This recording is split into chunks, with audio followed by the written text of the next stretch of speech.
Écrire me ramène souvent à l'enfant que je fus. Plus le temps me presse, et plus je me convainc que seuls les mots ont le pouvoir de me dégager de son étreinte. Eux seuls préservent encore l'émerveillement, le grand air de la vie, les présences aimantes, l'horizon qui se dessine devant nous, incalculable et brumeux comme une fraîche matinée de mai, lorsque nos 10 doigts suffisent encore à contrer notre âge.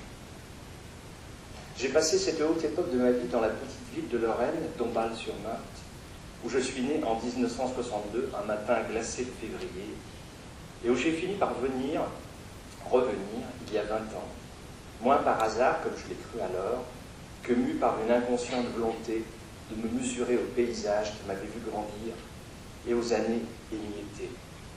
J'ai toujours la tentation permanente de faire jouer l'espace et le temps dans la cornue de l'existence, afin d'observer comment de cela naît la singularité de nos trajets et de nos âmes. De quelle matière suis-je donc fait? De quelle précipité suis-je la cristallisation? Sans jamais minorer la part essentielle que ma famille, et en premier lieu mes parents, ont pris dans cette opération chimique, j'ai eu constamment à cœur de suggérer combien la géographie et l'histoire ont été des éléments essentiels à mon éducation, à l'élaboration de ma nature intime, de mes goûts, de mes effrois, de mes rêves. Je suis le produit d'une triple équation aux données génétiques, paysagères et temporelles. Aussi, quand j'ai à réfléchir à des sujets qui, a priori, n'ont que peu de rapport avec la constitution de mon être, tel que je viens d'en esquisser les grandes lignes, comme le vin, par exemple, aujourd'hui, je ne peux malgré tout m'empêcher de saisir les outils de mesure qui me sont désormais usuels, et desquels, bien qu'ils soient immatériels, il me semble sentir la patine dans le creux de ma main, à moins que ce ne soit dans le creux de mon cœur. Topographe, amateur et bohème, je vais tenter de dresser une carte qui affolerait sans doute bien des boussoles. Et je ne prétends pas lui faire dessiner ni un temps, ni une terre, ni des figures, mais un climat. Et on me pardonnera d'utiliser un vocable plutôt bourguignon sous les cieux de Gironde, mais je n'en connais pas de meilleur pour dire comment, dans un mariage tout à la fois mystique et naïf, les météores, le sol et ses entrailles, le savoir des hommes, leurs coutumes et leurs songes s'entrelacent pour faire éclore les éclats de la vie et les rassembler en un miroir. Parcourir la ville de naissance, c'est en apprendre les lieux, par leur morphologie et par leur dénomination. Ne pas se perdre quand on est enfant, c'est parvenir après le vagabondage du jeudi à retrouver le chemin de la maison. C'est refaire en somme la marche archaïque de la jeune humanité à son aube, quand, après avoir erré tout le jour pour étendre le territoire et en prendre la mesure, il convenait de revenir dans l'antre tribal. Sans doute, l'enfant partage-t-il avec l'homme premier l'ignorance et la peur, mais aussi le réconfort qu'apportent des choses simples, l'abri, le feu, la tiédeur des peaux. En déchiffrant le paysage de mon enfance, j'ai lu les rivières, la Meurthe et le Salon, les eaux mortes de l'étang du Poncé et celle de la Mare, asphyxiées sous les lentilles d'eau, les deux canaux, le grand, qui relie la Marne au Rhin, et le petit, qui régule le niveau du premier. J'ai lu les champs, les friches, les jardins potagers, les labours de Mars, le grand coteau du Rambétan, brodé de vergers dont les fruits jouissaient jusqu'à la fin d'octobre de son orientation pleinement méridionale. J'ai lu le port, où s'alignaient les péniches aux panses chargées de calcaire et de charbon, de potasse et de carbonate de soude, de sel aussi, et la grande usine, toute proche, grondante et métallique, raturée de fumée noire et de poutrelles aux aciers fuligineux. Me croyant le guerrier oublié d'un conflit éteint, j'ai lu sur une vénérable carte d'état-major les toponymes, les lieux-dits, les parcelles, les délimitations communales, les ruisseaux éphémères ou bien évaporés, les sources. Et c'est là que pour la première fois, la géographie du vin a surgi, mystérieusement décantée par la rousseur fragile du relevé militaire aux pliures fanées. Chemin du haut des vignes, ruelles des pressoirs, revers des vendangeurs, sentier du banc, croix du vigneron. Quelle était donc cette géographie seconde, endormie sous le réel, vineuse et dérobée? Comment ma ville industrielle, aux marges campagnardes certes, mais seulement composée de prés à vaches, de bosquets d'acacia, de halliers d'aubépine, de peupleraies, de bois de charme et de hêtres, de vergers, de mirabelliers, de cochiers, de pommiers, de poiriers, pouvait-elle, dans sa langue des noms de lieux, accueillir le vocabulaire du vin? Où était-elle désormais cette figure évanouie d'une vie rythmée par la poussée de la sève dans le corps tortueux des cèpes, la floraison de la vigne et son léger parfum de miel blond, la croissance des grappes, leur maturation, leur récolte dans les jours de septembre, qui sont souvent ici aussi brûlants que brefs? L'enfant a saisi les questions, les a mises dans sa poche où elles ont tenu compagnie à 2 épinoches séchées, quelques feignes, une coquille de merle, translucide et bleutée comme une porcelaine chinoise, un roulis d'une poisseuse, une ficelle et un canif. Le monde est un puzzle, toujours. Il me fallait, pour le comprendre un peu, ajuster des éléments divers qui, saisis seuls, n'avaient aucun sens. Les noms, les images, les découvertes. Ainsi, celles faites dans les fermes, aux granges bâillantes, comme de larges bouches de moissonneurs épuisés, repus de foin durant les longs étés, et qui ruminaient ces granges, leur haleine de lait et de paille. J'avais pu y observer d'énigmatiques objets à l'utilité indéfinissable, grandes barriques en bois, hautes et basées, faites de lattes assemblées, harnachées de 2 bretelles en cuir, tonneaux grisâtres, dont le cerclage de guingois faisait songer à des jeux d'anneaux géants dans des foires infréquentées. Tout cela croulait, pourrissait, vermoulu, dans l'ombre tissée par le peuple patient des araignées centenaires. Et puis, il y eut le maître, M. François, qui ressemblait à s'y méprendre au dernier chat d'Iran, mais qui ne connut pas le destin de Mohamed Reza Pahlavi, car un cancer du poumon dispensa ce grand fumeur de gitane d'un hypothétique exil. Il emprunta un jour au curé communiste, et oui, en ces temps pas si lointains, ça existait, les curés et aussi les communistes, un épais volume à la couverture de cuir mangé des vers, qui nous fit l'effet d'être aussi vieux que Dieu lui-même. C'était en vérité le registre de la paroisse, miraculeusement sauvé des flammes révolutionnaires par des mains pieuses. On pouvait y lire les naissances et les morts, les mariages et les baptêmes de la paroisse de Dombasle entre les années 1750 et 1788. Les métiers des hommes y apparaissaient. Beaucoup étaient paysans, manouvriers, charretiers, forgerons, porchers, forestiers, charbonniers. Mais il y avait surtout et majoritairement des vignerons, des tonneliers, des négociants en vin, des journaliers engagés dans les vignes, des émonteurs, des laboureurs dont il était précisé qu'en la saison du vin, ils étaient dégagés de leurs tâches et que celles-ci reprenaient quand besoin s'en faisait sentir. Ainsi, je découvris que la ville de Dombasle, alors un bourg de quelques milliers d'âmes, battait au rythme du sang de la terre. Dès lors, je n'eus de cesse de retrouver les vestiges de cela dans le large coteau du Rambétan, dont M. François nous fit recueillir sur les cartes et dans les bouches édentées de nos aïeux les noms susceptibles de témoigner de ce passé vendangeur. Je pus découvrir des cèpes rendus libres par près d'un siècle d'abandon et qui escaladaient de hauts noyers rhumatisants.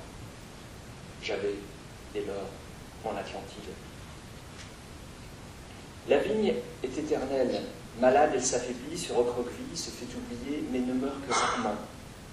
Ni le gel à pierre fendre de mon est, aux allures parfois sibériennes, ni le phylloxéra n'ont eu raison d'elle. Les hommes versatiles lui ont tourné le dos, lassés peut-être, ou happés par des tâches plus immédiates et moins impatientes. L'usine alors venait de prendre possession du lieu et embauchée par centaines. Mais la vigne a continué son œuvre lente, pour rien, pour personne, pour elle seule, pour les griffes et les volets des tourneaux, pour les gamins dont je fus, et qui, dans leurs mains petites et salies d'argile, saisissaient les baignoires et s'en barbouillaient les lèvres. Nos chiasses furent exemplaires. Nous ne devenions pas silènes, hélas, mais des mioches tordues en deux dans les WC publics près du lavoir communal. Nous voulions nous enivrer en nous gavant de fruits, nous ne finifions en vérité que des coliques. Nous n'avions de la fermentation qu'une idée vague et sommaire. Il n'empêche, nous avions soif de magie. Le petit cépage Oberlin, teinturier en diable, parfois surnommé le vin bleu, s'il n'avait pas fait la fortune de nos familles, leur avait jadis permis de survivre. Nous l'apprenions. Avant lui, il y avait eu d'autres vins, dont les noms se sont perdus, mais qui avaient permis aux pauvres contemporains de la guerre de 30 ans, si tragiquement illustrés par les gravures d'un des nôtres, Jacques Callot, de devenir au fil des décennies de modestes vignerons, cultivant la vigne en leur climat peu fiable, vendant le gros de leur récolte à des bateliers qui l'emmenaient loin de Lorraine afin qu'elle colore des cousins trop pâles, et vinifiant pour eux et leur parentèle une piquette obscure qui ne laisse, je peux l'attester, jamais passer la lumière au travers du flacon. Car aujourd'hui, il y a quelques personnes à la mémoire longue qui, à Dombasle et dans les villages environnants, Sommervillers, Crévic, Haraucourt, Mex, s'appliquent à entretenir quelques ceps arthritiques, dégager des ronces et des églantiers. Le vin qu'ils élèvent tuerait sur l'heure un raffiné, mais qu'importe. C'est de la mémoire que nous buvons grâce à eux. Cela vaut bien l'âpre astringence en gorge, sitôt le verre sifflé et le voile violet qui s'attache à nos lèvres, car après tout, le temps est cousin d'amertume et la mémoire est sa promise. Mon père buvait du vin qui lui était livré en caisse en bois par M. Audin, le marchand de charbon, tous les 3 mois. Une bouteille d'1 litre, capsulée. Dans le creux de chaque capsule, sous le cachet d'étain frappé des armoiries des vins de la Craft, se cachait une bille de plastique rouge que je plaçais dans une boîte prévue à cet effet. Quand les billes la remplissaient intégralement, on gagnait une bouteille. Le buveur était ainsi récompensé, encouragé aussi à boire davantage, bien entendu. Chez nous, on buvait raisonnablement, un verre à midi, 2 le soir. Mon père seulement, ma mère jamais. Elle se contentait de surveiller la cadence pour que celle-ci ne devienne pas tendance. Autour de nous mouraient les ivrognes. Ils traînaient leurs petits corps blancs comme celui des verres de hanneton, de café en café, à pied en titubant ou sur leurs mobylettes lentes et zigzagantes.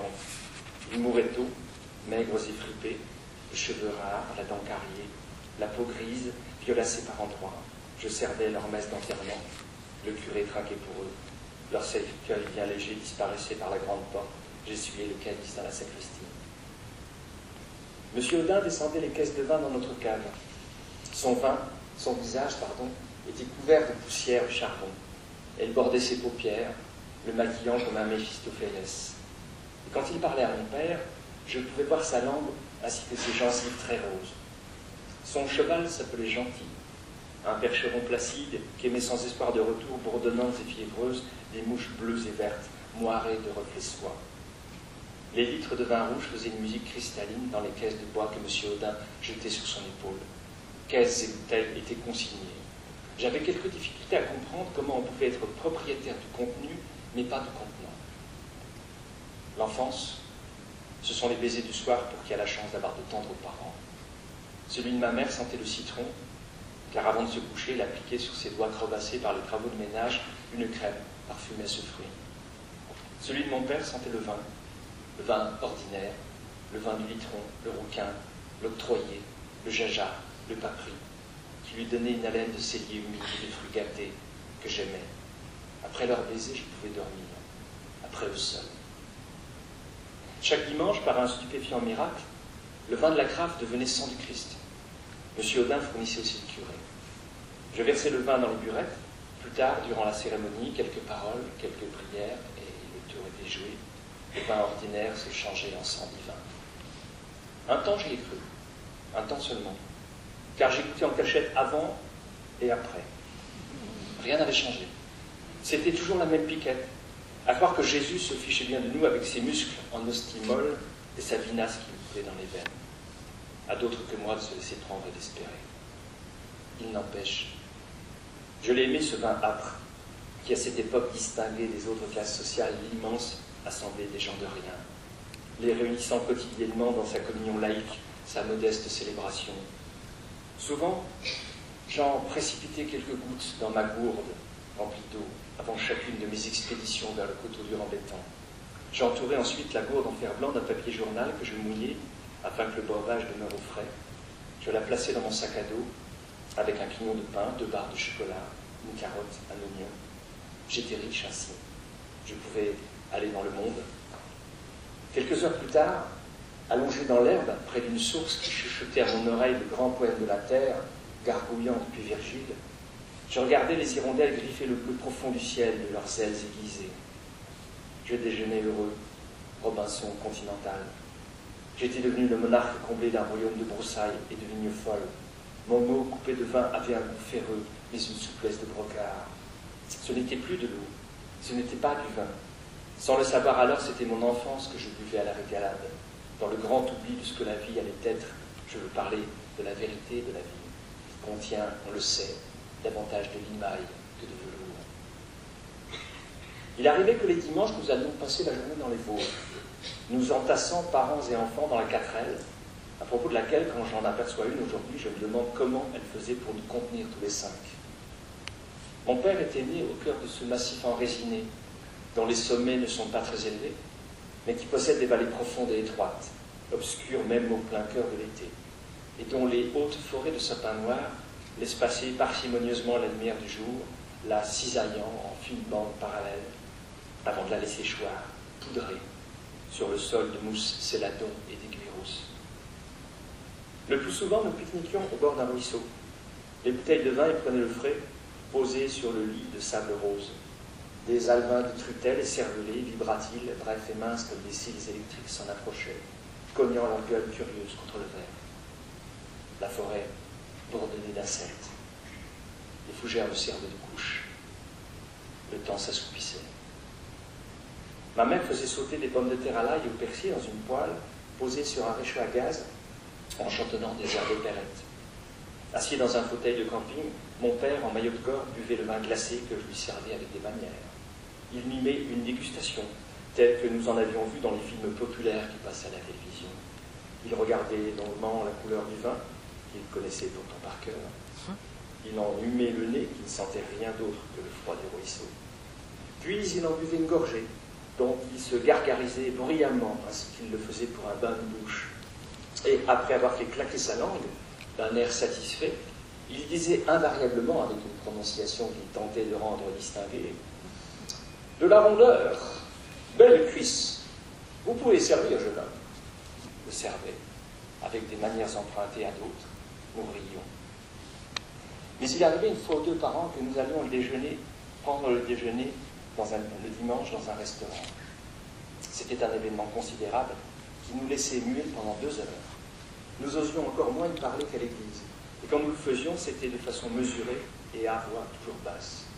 Car nous n'étions pas chez nous. Nous étions tolérés, pour un temps bref, dans un univers qui n'était pas taillé à la mesure de nos existences. Nous avions passé une frontière.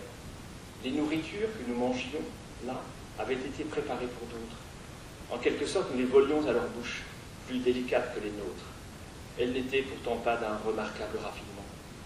Je me souviens surtout des sauces qui recouvraient tout, brunes, épaisses, luisantes, comme de somptueux cache-misère, et qui donnaient aux viandes et aux légumes une même saveur caramélisée, qui nous faisait nous extasier en cœur. Bons comédiens que nous devenions, le temps d'un déjeuner. Mon père commandait du vin, qui n'était pas servi dans les litres de M. Audin, mais en pichet. Sur la carte, il s'appelait invariablement vin de la maison. Et je peinais à comprendre où se trouvait le pressoir et encore moins les vignes dans ce lieu où nous avions pris place, qui ressemblait davantage au préfabriqué de mon collège qu'à une demeure de vigneron. Cela n'empêchait pas mon père de s'en délecter tout en répétant après chaque gorgée « c'est tout de même autre chose ». Aujourd'hui, je comprends cette autre chose. Car pour le vin, même pour le plus médiocre, ce qui importe autant que ses vertus et qualités, c'est bien la cérémonie qui l'accompagne.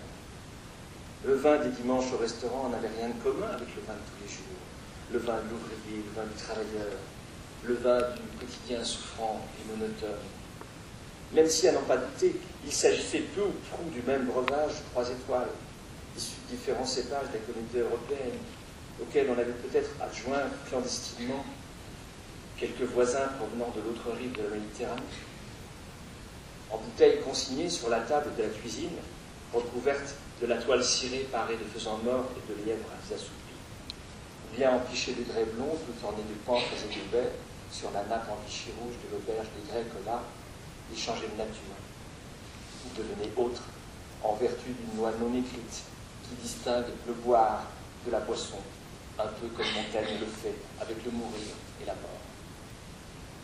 Mais certaines occasions nous permettaient d'accéder à un espace encore supérieur, à celui que le restaurant bisannuel instaurait, et dans lesquels nourritures et boissons s'échappaient d'un festin des dieux. Noces, baptêmes, communion, installé selon la saison dans une salle louée à la municipalité ou dans le pré d'une guinguette près d'une église du Grand Canal, un protocole de fête durant laquelle rien ne pouvait se comparer à ce que nous connaissions ordinairement.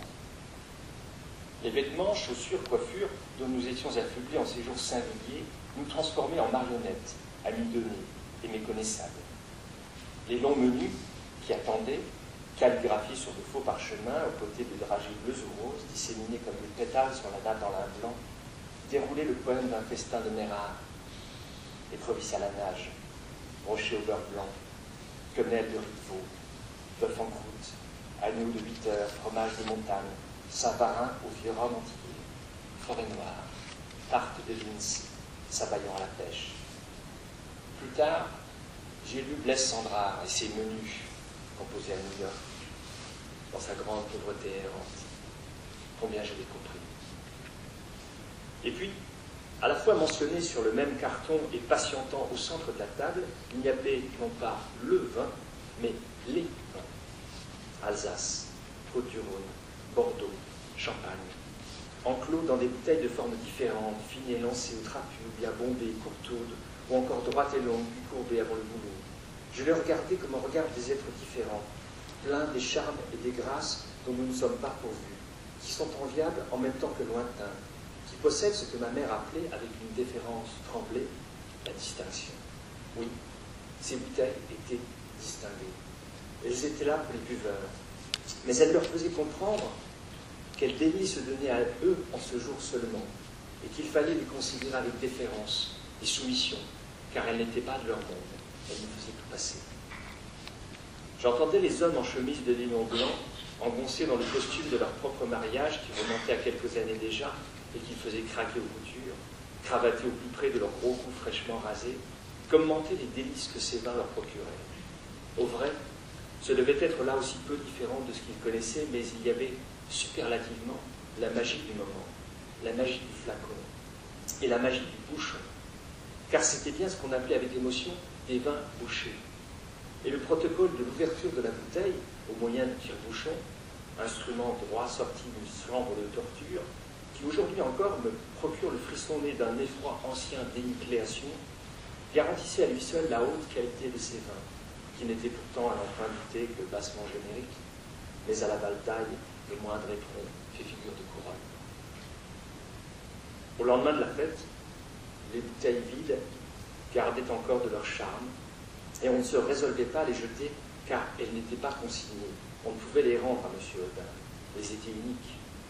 C'est pourquoi beaucoup d'entre elles prolongeaient leur existence et la mémoire de la noce en devenant dans nos maisons pieds de lampe de chevet, bougeoirs opulents de beaux dîners d'été dans le jardin, sous le manteau de lune, d'étoiles, de chèvrefeuille et de glycine, soliflore accueillant la première rose, gardien remarquable des alcools de Mirabel, que chaque année nous faisions distiller par le bouilleur de cru qui s'appelait Lucien Jantard et possédait un nez comme je n'en ai jamais plus vu depuis, en pommes de terre germées couleur de glaise. Au-delà de mon enfance modeste, où ne pouvait exister que des vins modestes, car on boit ce que l'on est, à moins qu'on ne devienne ce que l'on boit, il me faudra attendre la littérature et la poésie pour, des années avant même que d'en goûter, je puisse rencontrer d'autres vins par le biais d'autres mots. Saint-Émilion, Pauillac, Puligny-Montrachet, Côte-Rôtie, Aubryon, Janière, Lingebage, Saint-Estèphe, Romanée-Conti, Chambol-Musigny, Pétrus, Iquem.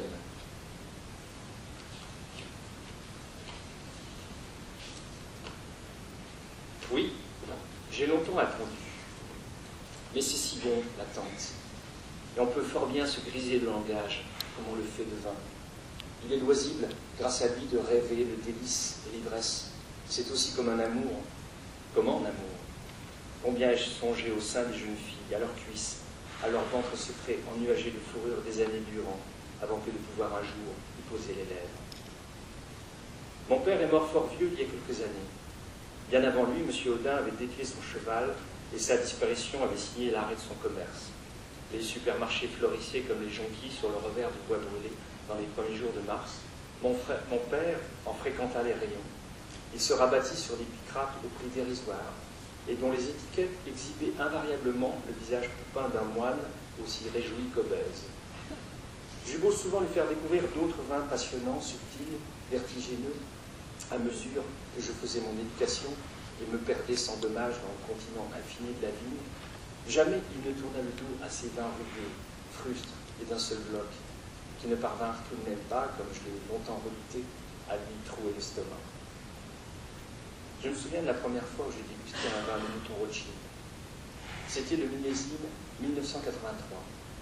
Je l'avais reçu en cadeau pour mes 30 ans. Un soir de septembre 1995, j'ai ouvert cérémonieusement le flacon et nous avons voyagé en sa compagnie, ma femme et moi, durant les heures heureuses d'un dîner d'amoureux chez nous, avec au loin, par-delà les fenêtres, le coteau du Rambétan, ma terre d'enfance, que l'automne nimbait d'ocre et de pourpre, et où je savais trouver des grappes charnues et pruneuses de l'Oberlin revenu depuis longtemps sauvage.